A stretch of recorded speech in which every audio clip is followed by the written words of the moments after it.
Okay, in this video, I'm going to talk about the text sketching tool. So, text allows you to, as the name suggests, you could write out some text. So, let's say I put Kevin Wood, you can see my name shows up. So, it's pretty easy and straightforward. Inside this text, you have some options here.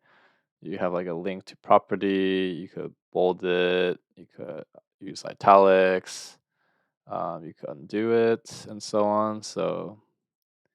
And notice you could change the location by clicking on this. So you can see the bold in place now, right? The italics is now activated, and so on. And you can also flip the names like back and forth. Those are other options you can do. And then maybe sometimes you want to choose your own size. You could make it longer, fatter, or space it out in a way that you like it. And you can also choose different fonts. So you could go in here and set up different font size, for example. You have to hit OK for it to update.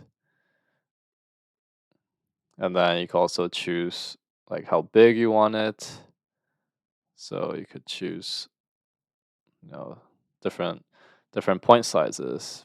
And then there's also different styles. You have oblique, bold, and so on. So here you go. You have like a fancy name.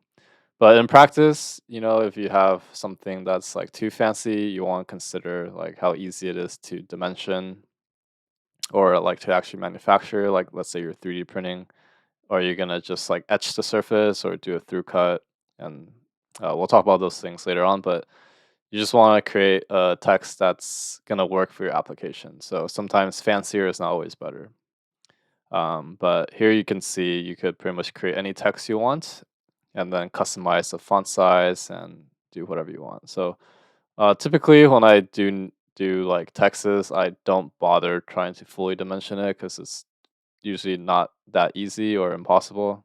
I mean, nothing's impossible, but I usually just let it be. Okay. My name just disappeared, but you got the idea on how to write your name. Okay. So if you found this video helpful, give a like and subscribe, and I'll see you in the next one.